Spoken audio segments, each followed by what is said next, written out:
Haleluya, puji Tuhan. Shalom hambanya, apa kabar? Selamat Paskah dulu. Selamat Paskah juga dulu. Iya. Karena Jumat kemarin kita off karena lagi Jumat Agung. Kita boleh bergabung lagi sekarang. Jadi selamat Paskah juga bagi semua yang mendengarkan program Happiness Moment.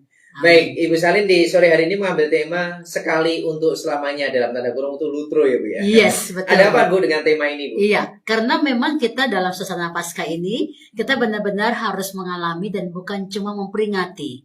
Mengalami apa? Ini dia lutro. Apa itu lutro? Kita akan bahas supaya hidup kita ini benar-benar terlepas dari semua hal-hal yang bukan disiapkan untuk kita alami ya. Karena rancangan Allah adalah keselamatan kekal buat kita. Amin. Baik, Jejasmenya, kebenaran firman Tuhan sore hari ini akan disampaikan oleh Ibu Salin Heru dari studio. Dan sekali lagi temanya adalah sekali untuk selamanya atau lutro. Dan silakan saya buka juga nilai interaktifnya di 0853 1166 5300 di 0853 1166 5300. Baik Bu, silakan. Ya, baik, puji Tuhan. Sebelum kita dengar firman Tuhan, mari kita berdoa supaya kita minta Roh Kudus hadir di tempat kita masing-masing dan terlebih mempertajam telinga roh kita, membuka mata roh kita sehingga apa yang kita dengar, apa yang kita baca, sungguh-sungguh kita sangat mengerti, kita mengalami berkat Tuhan. Mari kita berdoa. Haleluya. Kami bersyukur buat hari ini. Kami sangat bersyukur karena begitu hebat cintamu kepada kami.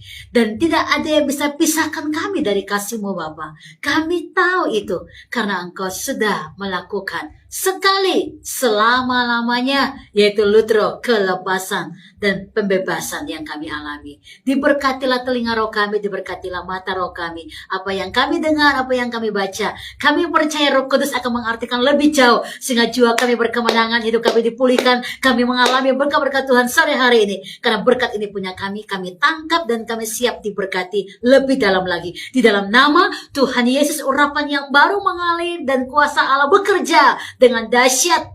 Bebaskan kami semua, diberkatilah kami semua. Dalam nama Tuhan Yesus kami berdoa. Haleluya. Amin, amin. Ya, temanya luar biasa. Sekali untuk selama-lamanya, lutro. Nah, sedangkan dalam rangka Paskah ini kita perlu benar-benar tidak cuma sekedar memperingati, tapi kita harus ngalamin ya apa itu karya Tuhan, penebusannya buat kita. Mengapa itu harus terjadi? Jadi hari ini kita dalam program Happiness Moment kita akan belajar bersama-sama firman Allah. Nah, pentingnya keselamatan bagi saudara dan saya. Kenapa? Ini perlu diketahui. Kita perlu diselamatkan, kita perlu mengalami keselamatan kekal karena yang pertama, manusia hidup di bawah murka Tuhan. Karena dosa itu merangkul kita dan membuat kita ada dalam kebinasaan, saudara.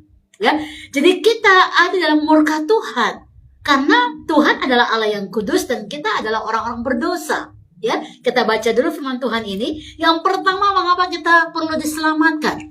Yohanes 3 ayat yang ke-16. Mari Bapak Ibu Saudara semua, saya mau kita belajar firman. Nah, kalau di rumah silakan siapkan buku catatan, siapkan Alkitab Saudara. Kita catat ayat ini, kita akan baca juga Alkitab kita masing-masing supaya kita bisa mengerti. Manusia hidup di bawah murka Tuhan, makanya perlu diselamatkan. Yohanes 3 ayat yang ke-16. Karena begitu besar kasih Allah akan dunia ini, sehingga Ia telah mengaruniakan anaknya yang tunggal, supaya setiap orang yang percaya kepadanya tidak binasa, melainkan beroleh hidup yang kekal. Nah, lihat. Supaya kita yang percaya memperoleh hidup yang kekal. Tidak binasa. Kenapa? Karena kita sudah ada dalam murka Tuhan. Jadi kita perlu diselamatkan. Roma 1 ayat yang ke-8 sangat jelas dikatakan bahwa Yesus Kristus ya, Dia ada, Dia hidup untuk kita. Kita baca 18 dari Roma pertama. Silakan dibuka ayat ini saudara ya. Roma pasal yang pertama ayat 18. Silakan dicatat. Kita pokoknya hari ini kita mau belajar. Jadi saudara catat firman, saudara aminkan firman, baca firman, speak bless, ikrarkan firman. Jadi kita mengerti benar-benar kenapa kita menerima karya keselamatan. Ya, haleluya. Sebab murka Allah nyata dari sorga atas segala kefasikan dan kelaliman manusia, yang menindas kebenaran dengan kelaliman. Jadi ingat, mengapa kita perlu diselamatkan? Karena kita sudah ada di dalam murka Tuhan karena ada dalam dosa yang kita alami atau kita lakukan sendiri. Kita baca kembali Efesus pasal yang kedua. Banyak ayat sore hari ini, saudara ya. Belajar bersabar, dan karena kita rindu, haus dan lapar, saya percaya kita akan dipuaskan ya. Efesus pasal yang kedua, kita akan baca ayat yang ketiga, saudara. Haleluya. Sebenarnya dahulu kami semua juga terhitung di antara mereka, ketika kami hidup di dalam hawa nafsu daging dan menuruti kehendak daging dan pikiran kami yang jahat. Pada dasarnya kami adalah orang-orang yang harus dimurkai, sama seperti mereka yang lain. Nah, haleluya. Ya, sangat jelas mengapa saudara, saya, kita semua ya perlu keselamatan. Karena yang pertama, manusia hidup dalam murka Tuhan ya. Yang kedua, kita menjadi tawanan iblis. Jadi kita ini diikat oleh iblis. Kita perlu yang namanya ada yang membebaskan kita. Ya, dan kita akan belajar nanti apa arti dari pembebasan ini sekali untuk seumur hidup. Yang kedua tadi, mengapa saya dan saudara perlu diselamatkan? Karena kita menjadi tawanan iblis. Kolose pasal yang pertama, silakan dibuka ayat ini saudara, kita akan baca. Kolose pasal yang pertama ayat yang ke-13. Kolose pasal yang pertama ayat yang ke-13. Haleluya. Ia telah melepaskan kita dari kuasa kegelapan dan memindahkan kita ke dalam kerajaan anaknya yang kekasih. Ayat yang 14. Di dalam dia kita memiliki penebusan kita, yaitu pengampunan dosa. Jadi ingat Bapak Ibu Saudara semua, kita perlu diselamatkan karena kita ditawan, diikat, dicengkram oleh si jahat. Makanya kita perlu dibebaskan ya. 1 Yohanes pasal yang ketiga, kita baca ayat ini saudara. 1 Yohanes pasal yang ketiga ayat yang ke-8. Haleluya. Barang siapa yang tetap berbuat dosa berasal dari iblis, sebab iblis berbuat dosa dari mulanya. Untuk inilah anak Allah menyatakan dirinya, yaitu supaya ia membinasakan perbuatan-perbuatan iblis itu. Jadi sekali lagi, kita ada di dalam tawanan iblis, makanya kita perlu diselamatkan. Yang ketiga, mengapa saudara dan saya perlu diselamatkan? Karena kita kalau nggak diselamatkan, kita sedang menunggu hukuman kekal. Ya, kita akan dihukum, kita akan mengalami hukuman kekal. Oleh karena itu kita perlu diselamatkan. 2 Tesalonika pasal yang pertama, mari kita baca ayat ini, saudara ya. 2 Tesalonika, haleluya. Pasal yang pertama ayat 8 dan ayat yang ke-9. Dan mengadakan pembalasan terhadap mereka yang tidak mau mengenal Allah dan tidak mentaati Injil Yesus Tuhan kita. Mereka ini akan menjalani hukuman kebinasaan selama-lamanya, dijauhkan dari hadirat Tuhan dan dari kemuliaan kekuatannya. Saudara bisa bayangkan, ini mengerikan sekali kalau kita nggak diselamatkan. Karena kita pasti akan dihukum kekal. Oleh karena itu, 3 landasan inilah mengapa kita diselamatkan. Karena sampai hari ini ada orang Kristen yang masih bertanya mengapa kita perlu keselamatan. Yang pertama, saudara dan saya butuh diselamatkan karena kita sudah ada dalam murka Allah. Kenapa? Karena kita sudah tinggal dalam dosa. Allah memurkai itu, saudara. Yang kedua, kita menjadi tawanan iblis. Dan yang ketiga, kita menunggu hukuman kekal. Di ayat-ayat yang kita baca tadi sangat jelas sekali, ya. Makanya kita perlu mengalami yang namanya keselamatan kekal. Nah, apa karya yang akan Tuhan lakukan buat kita? Ya, mengapa dia mau selamatkan kita? Sangat jelas dalam Yohanes pasal yang ke-3:16. Begitu besar kasihnya. Ya, kenapa Tuhan mau selamatkan kita sementara kita sudah ada di dalam di bawah murka Allah? Yang kedua, kita dalam tawanan si jahat. Yang ketiga, kita akan siap dihukum. Tapi mengapa dia menyelamatkan kita? Ya, tadi karena kasihnya yang besar. Karena karya kasihnya, cintanya yang luar biasa. Makanya karena kasihnya itu ada pengorbanan yang dia lakukan. Pengorbanannya adalah apa? Dia akan mati. Dia mati sebagai pengganti manusia kita, dosa-dosa kita. Dia mati supaya kita hidup. Roma 5 ayat yang ke-6, kita baca ini dulu. Apa yang Tuhan lakukan? Mengapa dia mau melakukannya? Tentu tadi karena kasihnya yang besar. Makanya karena kasih yang besar, ada 3 hal yang dilakukan. Yang pertama, dia mati bagi kita. Yang kedua, dia berkorban sebagai korban pendamaian buat kita. Yang ketiga, dia membayar harga tebusan kita. Dan kita akan bahas di harga tebusan ini, saudara. Ya. Dia mati sebagai pengganti dosa kita. Roma 5 ayat yang ke-6. Haleluya. Karena waktu kita masih lemah, Kristus Yes. telah mati untuk kita orang-orang durhaka Haleluya. pada waktu yang ditentukan oleh Allah. Dia, ingat ya, yang pertama, mengapa Tuhan mau berkorban buat kita? Mengapa Tuhan mau tebus kita? Karena kasihnya yang besar. Dia mati sebagai pengganti dosa kita. Yang kedua, dia korban pendamaian bagi dosa-dosa kita karena tadi kita dimurkai oleh Allah. Dia perlu jadi jembatan pendamaian supaya kita nggak dimurkai lagi oleh Allah. Roma 3 ayat yang ke-25. Mari kita baca firman Allah ini, kita belajar sama-sama. Haleluya. Roma pasal yang ke-3 ayat yang ke-25. Kristus Yesus telah ditentukan Allah menjadi jalan pendamaian karena iman dalam darahnya. Haleluya. Hal ini dibuatnya untuk menunjukkan keadilannya karena ia telah membiarkan dosa-dosa yang telah terjadi dahulu pada masa kesabarannya. Haleluya. Jadi saudara kita lihat ya, kenapa Tuhan mau mati buat kita? Karena dia mau menjadi korban pendamaian. 1 Yohanes 2, kita coba cek ini, kita bandingkan ayat ini. 1 Yohanes 2 ayat yang kedua. Haleluya, kita belajar pembelajaran sore hari ini supaya kita semakin mengerti mengapa kita perlu diselamatkan.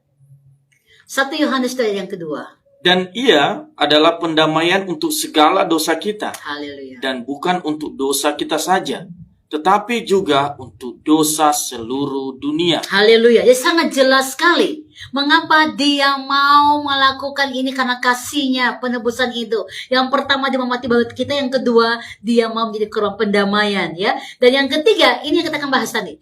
Dia membayar harga tebusan kita. Luar biasa. 1 Korintus 7 ayat yang ke-23. Mari kita baca. 1 Korintus pasal yang ke-7 ayat yang ke-23. Haleluya. Demikianlah firman Tuhan, kamu telah dibeli dan harganya telah lunas dibayar. Haleluya. Karena itu janganlah kamu menjadi hamba manusia.